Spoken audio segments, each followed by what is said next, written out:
Okay, this video is George Washington the true father of the United States of America? Okay, this painting right here shows the first battle of the Revolutionary War, which began in 1775. There were skirmishes at Lexington and Concord.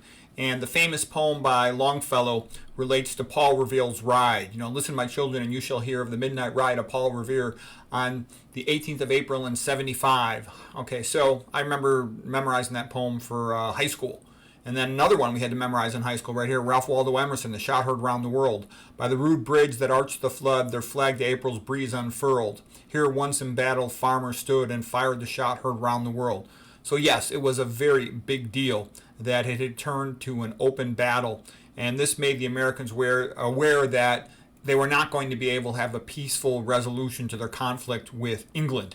England had progressively, under the rulership of King George, taken more and more freedom away from the Americans. And they were pissed off. And men back in those days had high testosterone. They're not like the feminized, estrogenic, overloaded men of today.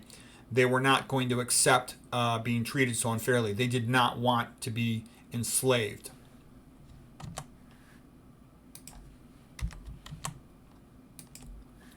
So then, at the Battle of Bunker Hill, which is in Charleston Peninsula in Boston, this was in 1775.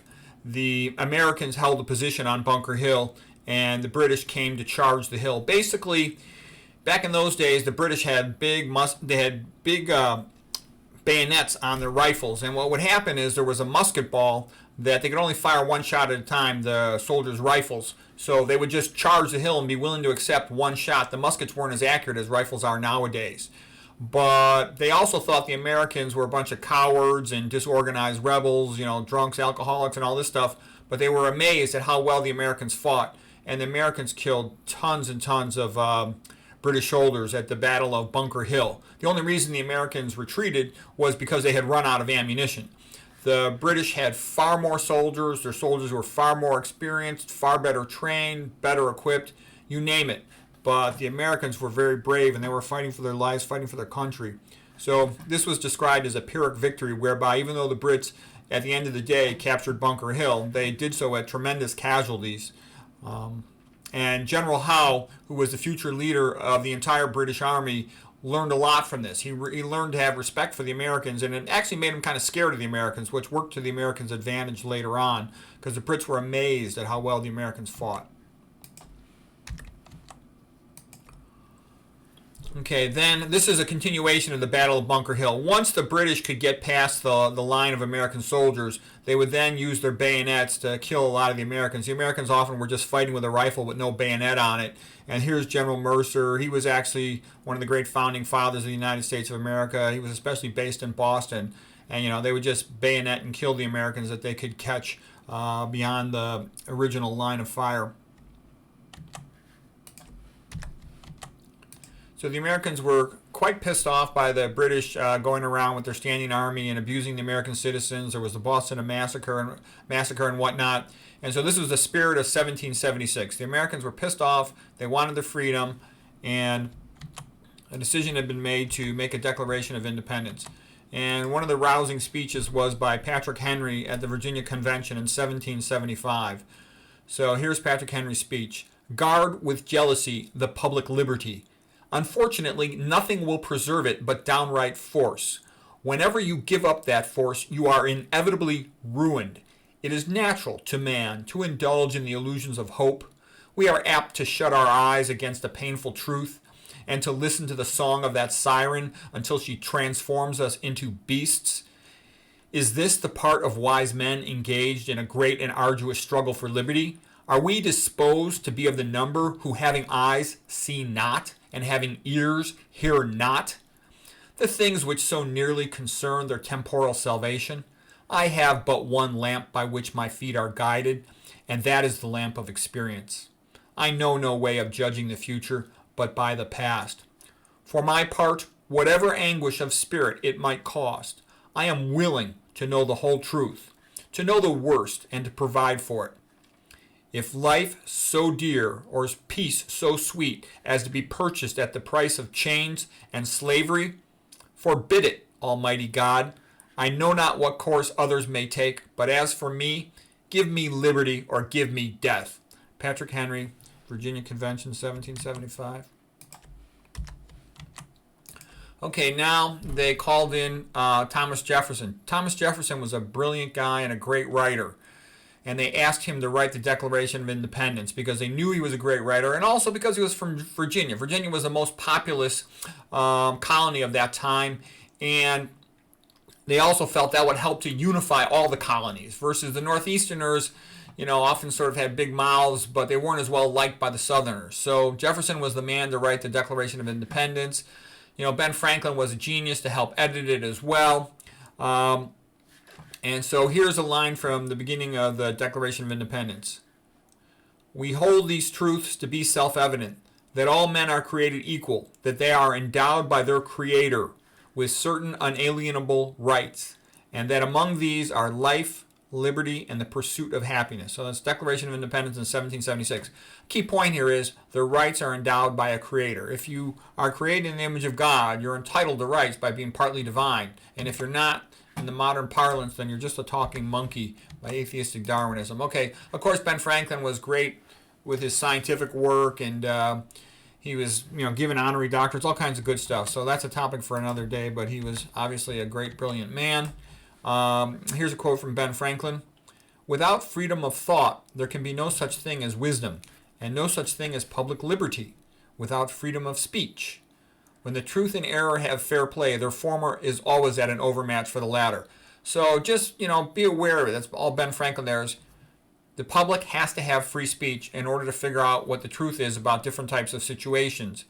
And anyone who tries to deny them free speech is a tyrant. Okay, so if you ever hear somebody saying, oh, that's hate speech or whatever, that's bullshit, okay? People need to be able to speak the truth. And sometimes people will say things that are wrong or inappropriate, but you need to work through all that as part of a conversation, okay? So just be aware of that. You can really quickly tell who is not out for your best interest when they're telling you can't have free speech. And usually it'll be disguised. They'll call it preventing misinformation. Yeah, this basically whatever they say is correct information, and that'll be pushed by force. Okay, so here's the signing of the Declaration of Independence. And the other thing, too, is you hear all this stuff. The guys who founded America were a bunch of white Christian heterosexual men. Okay, that's who founded America. Now, in the current parlance, they are all being scapegoated. Okay, my mother's from Puerto Rico. Okay, she couldn't wait to come to the United States because there were more opportunities. And yeah, life was pretty brutal in a lot of places in the old days. Okay, my other family, my father was from Ireland, and the British enslaved the Irish. Okay, and it was pretty bad. I even have a slave name. Rogers is like my slave name. My real Irish name is McCarty, son of a red-haired king. Rogers comes from rouge, like to put red makeup on your face. The red ones. The British basically said to my ancestor family, "You're not the sons of the king. You are just the red ones." And that was our name from there on out, Rogers. Okay, so I tell you all that because the sad truth is that when you read about the history of the world, the normal way most cultures have been is slavery or serfdom or a caste system. So that is unfortunate. We've been very lucky in America to have the freedom we've had, and I'm telling you, it comes from these guys saying we want freedom, and they're going to fight for it as they did against the British, and then they're going to make a constitution to maintain it.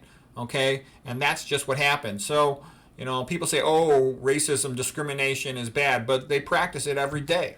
Okay, and they shouldn't.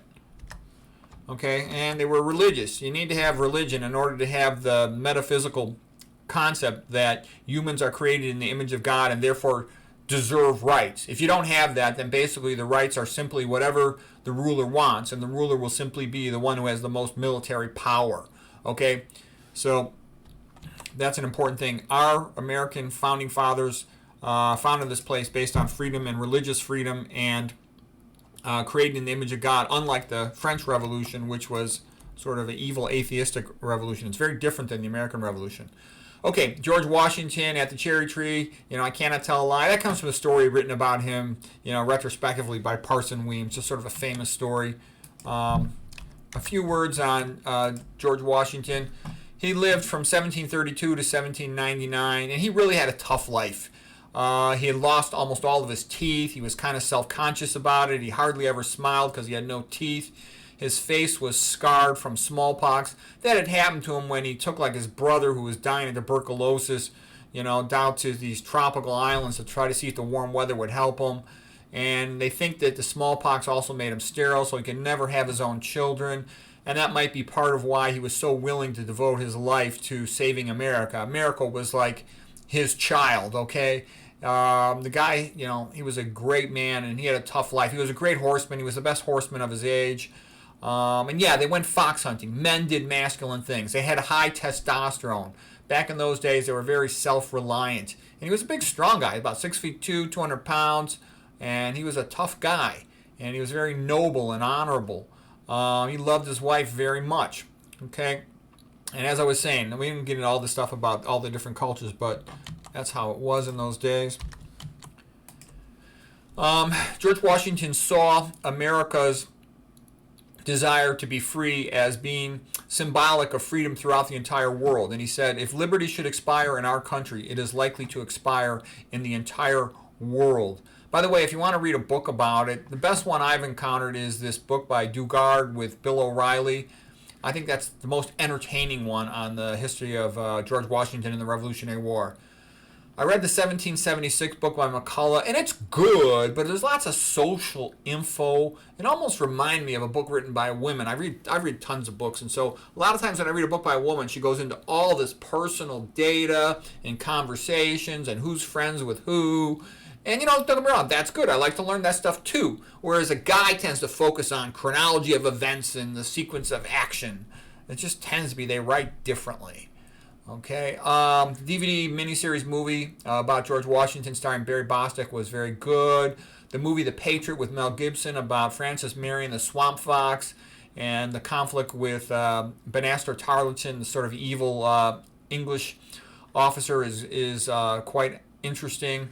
And many times George Washington was at risk to lose the entire war. He barely won the war, and we were under perilous circumstances at many times. The British had lots more soldiers, better equipped, better armed, and especially early on, some really bad losses happened to the Americans. So here's another quote by George Washington. The time is now at hand which must determine whether Americans are to be free men or slaves, whether they are to have any property they can call their own, whether their houses and farms are to be pillaged and destroyed, and themselves consigned to a state of wretchedness. The fate of unborn millions will now depend under God, and on the courage and conduct of this army. We have therefore to resolve to conquer or die. July 1776, George Washington. And that is the spirit of 1776. And the other men of America at that time, they understood how great George Washington was. Here's a quote from Thomas Jefferson. George Washington has a mind that is great and powerful. No judgment was ever sounder. His integrity was most pure. He was indeed, in every sense of the words, a wise, a good, and a great man. Thomas Jefferson. George Washington didn't have to do it. He was wealthy. He had a nice farm. He could have just lived out his life on a nice farm. He didn't have to protect America from the British. Okay, so in the beginning, we talked about the initial skirmishes at Lexington and Concord. Then the Brits had taken over Boston. And George Washington did a brilliant maneuver. In the middle of the night, he got all his men up on top of Dorchester Heights, Dorchester Hill. And from that position, they could fire their cannons at all the British positions, and the British were forced to flee Boston. So that was a great victory for the Americans. It was brilliant, all right? So the Americans got off to a great start. Okay, and this is a painting by Emmanuel Lutz. But then the Americans really screwed up. The British now had their headquarters in New York, and George Washington foolishly went out to New York to follow the British there. But the problem with New York is you see all these rivers. They were the perfect setup for the British to rapidly be able to ship their men around in their boats and their cannons. So the Americans got their butts kicked in New York. Okay, it was really bad. And one example was the Battle of Fort Washington in 1776 when they were overrun by the Hessians. The Hessians were the German missionaries. And this is the one lady who was sort of named, and this painting is by Don Troiani. And he's a great military artist. And this was made for some special event to talk about women too. But her husband was manning the cannon and he got killed. And so she went up and helped with the cannon and she also was killed. once they would get over the fort's barricades, the British, they all had these long bayonets, and they would just bayonet the Americans. They killed a lot of Americans with their bayonets. It's quite brutal. And they were able to charge an armed fortress because the musket could only get off one shot. So they were willing to take that one shot, which wasn't always that accurate, for the opportunity to charge and then bayonet people. So that's how battle was in those days. And the Hessians, they were well experienced, good fighters. Okay, and this is an example where George Washington screwed up. He should have recognized that New York was, had rivers all over the place, and the Brits controlled the waterways, so it was a giant advantage to them. And he didn't realize that until he'd already lost, thousands of men. And here's just a picture sort of showing what happened to the Americans in New York. The Brits just controlled the waterway, so they could get their men to different locations very quickly.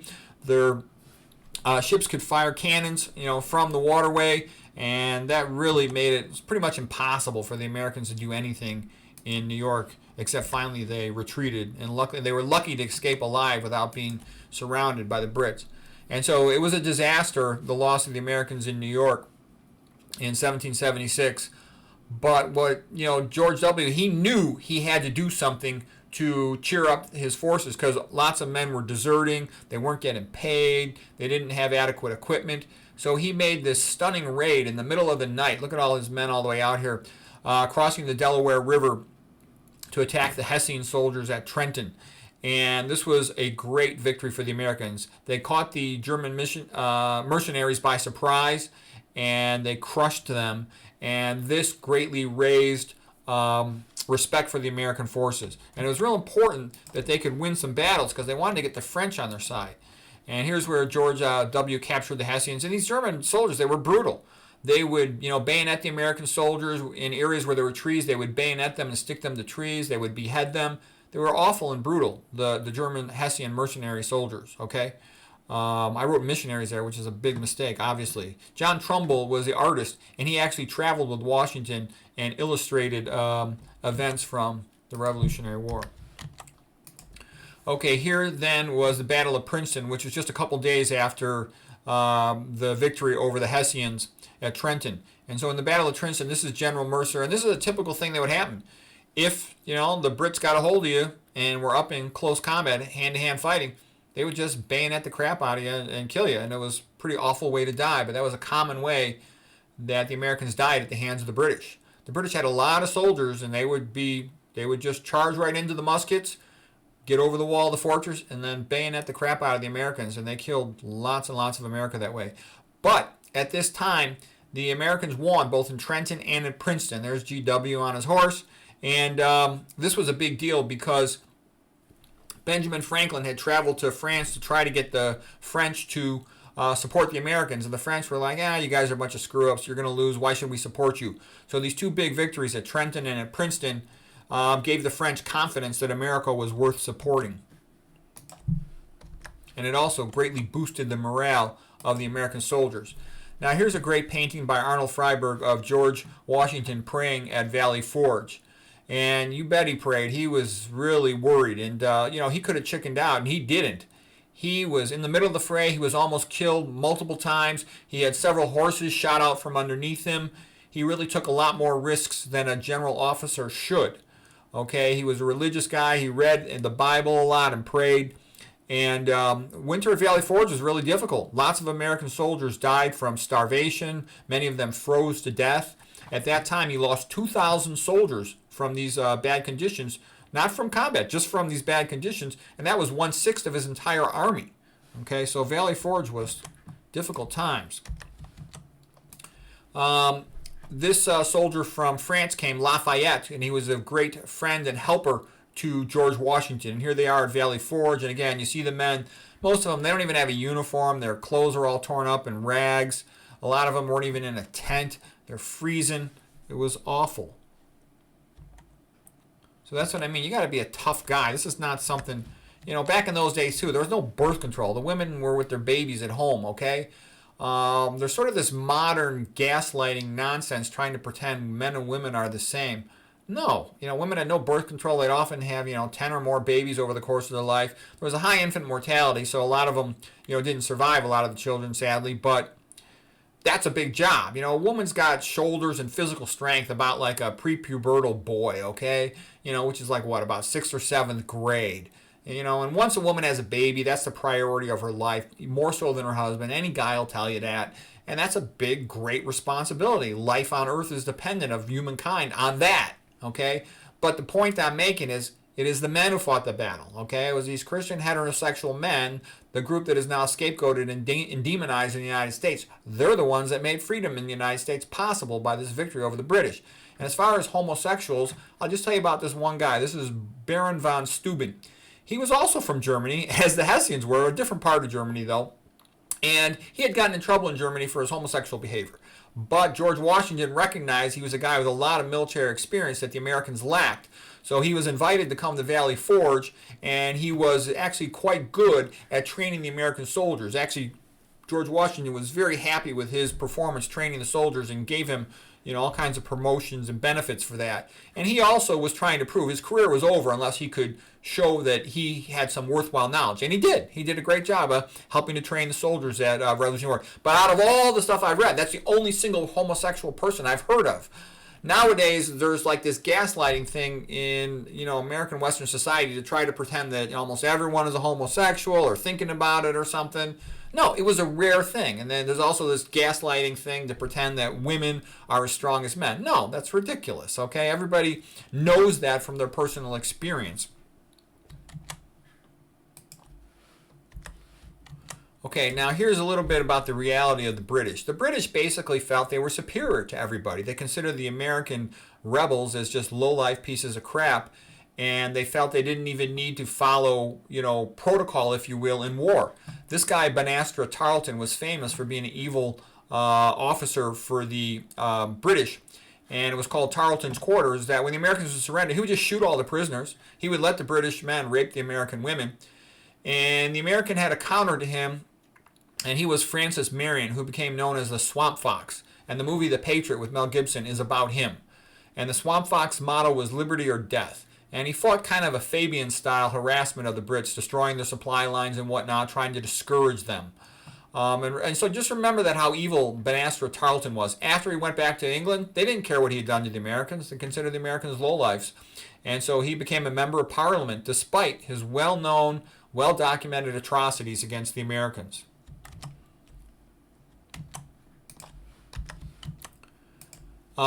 Here's one of the men. This was a big battle too in South Carolina, part of the Southern Front in the Revolutionary War, where the Major Ferguson of the British demanded all the Americans to disarm, and they basically said screw you, and they fought the Battle of Kings Mountain in 1780. This is Ferguson. He was killed, and he's shown here falling off his horse.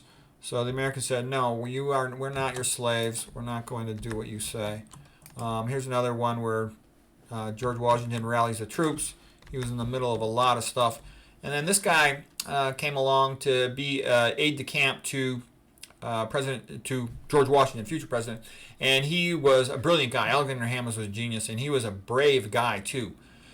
He fought at, for example, at the Battle of Yorktown, and he led a charge of men up against an a well-reinforced position. They call them redoubts, where they'll have dug trenches and they're firing from a defended position. A very dangerous thing to do, and his men won. But like characteristic of the Americans, when the British soldiers, many of them surrendered to Hamilton, he let them live. He didn't shoot them. He didn't torture them. The British behaved much, much better in the Revolutionary War than did the Americans. Yeah, they didn't always behave as good as they should, but they behaved much better than the British did. Once Hamilton had captured that redoubt. It's called Redoubt Number 10. Now George Washington could move his cannons closer around the town of Yorktown, where they had the British surrounded, because unlike is now the opposite of what had happened in New York. Now the French came and controlled the waterways, and they've got the British trapped in a crossfire at Yorktown with General Cornwallis. And General Cornwallis was thus forced to surrender. And that was a big deal because he had a lot of troops. Cornwallis had to surrender 7,000 British soldiers. That's a lot of troops in those days. This is the painting by John Trumbull. In the center of the picture is actually, the American General Benjamin Lincoln, and right here the British General O'Hara. It's not Washington's off to the side over here. These are the French troops over here. Here's the American troops over here. So that was a big deal, winning the Battle of Yorktown. And that's what officially ended the war, with the Americans victorious. Here's Betsy Ross and the flag. And then, here's our Star-Spangled Banner song from 1814. Then conquer we must, for God is just, for our cause is just, and this be our motto, in God we trust. So again, that's an important thing, that the American founding fathers were Christians and placed their faith in God. And that's, again, the big reason why it was very different in America than it was in France. Okay, here's the First Amendment. And this is the Constitutional Convention where they made the Constitution. This was in 1787. It was presided over by George Washington. You can see Ben Franklin there. You can see Thomas Jefferson there. And this is a nice painting by Howard Chandler Christie in 1940. This painting's from. And so the First Amendment. Congress shall make no law abridging freedom of speech. First Amendment of the United States Constitution. That's very important. So when you hear people saying, oh, we have to prevent misinformation, bullshit. They're just trying to censor free speech. And when somebody says, oh, we can't allow hate speech, bullshit. People should be allowed to speak. You might disagree with them. You might not like that person, but they should be allowed to speak. Because what ends up happening is a tyrant will always declare anything that they don't want said as misinformation or hate speech. So, better to let people say a few things that are not nice than to not allow free speech. And then the Second Amendment, here's the quote from Noah Webster, another one of the founding fathers. He said, before a standing army can rule, the people must be disarmed, as they are in almost every kingdom of Europe. The supreme power in America cannot enforce unjust laws by the sword because the whole body of the people are armed and constitute a force superior to any band of regular troops that can be on any pretense raised in the United States. Yeah, and that's why the public should be able to bear arms so they can defend themselves, both from criminals and also from unfair treatment, okay? And that was an important point, and that's what it was all about at the founding and at the Constitution, and people should know that. Okay, when people say gun control, all they're talking about is disarming the law-abiding citizens, and the criminals will always have guns. So the citizens need to be armed so they can better protect themselves. That's pretty obvious. And the more armed the citizens are, the less likely that the government or criminals will abuse them. So, the question at the beginning of this lecture was, is George Washington the father of the United States of America? Yes, he is. And there should be a holiday named after him. There's a good reason to honor the founding fathers of a country. Just like the Ten Commandments, honor thy father and mother. You should honor the father of your country. He was a very great man. He really was. Go ahead, study for yourself. Read a bunch of different sources, and you'll see what a great devoter this guy was. He left his farm to save his country, and he did it for no pay. He was not paid to be the leader of the United States Army against the British. He was not paid to be the president of the United States.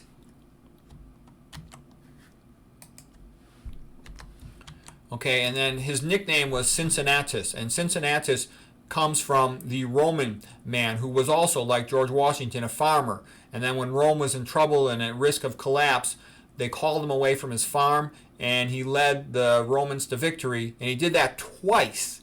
And as soon as Rome was safe again, he said, you know what, I want to go back to my farm. And he resigned all his power. Despite being the most powerful man in all of Rome, he resigned all his power, okay?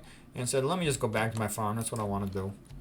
And George Washington did exactly the same thing. He didn't want to be king. He could have had himself declared king and set up a dictatorship. He was that powerful and that popular. But he said, no, I just want my country and my countrymen to be free. And he resigned his commission, and he went back to his farm. That's Cincinnatus. Again, they begged him to become president later on. So he said, okay, I'll be president. But so there's a great man, and we're very lucky to have our country founded by him. So anyways, I hope that was interesting.